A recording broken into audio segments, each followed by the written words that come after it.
Magandang araw po. Ito po ang DTF machine ng 88 Bacolod. Ito naman po ang kanyang printer head. Ayan po. Head clean. Punasan ng wiper pagkatapos mag-head clean. Pati na rin po yung capping.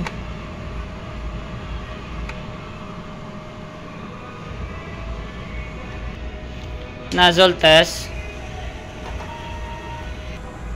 Ito naman po yung kakalabasan ng aking nozzle test. Kompleto naman po yung white at saka colored.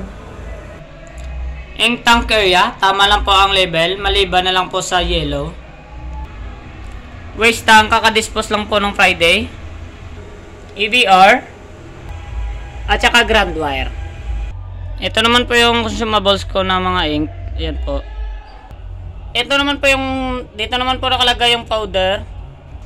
Dito naman po nakalagay yung mga film ko sa DTF. DTF monitoring, daily monthly checklist, daily production log. Ito naman po sa white ko sa consumables. Black,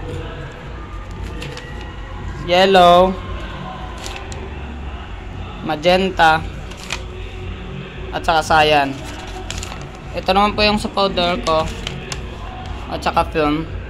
Updated na rin po sa system yung daily output at saka weekly physical inventory. Yun lang po.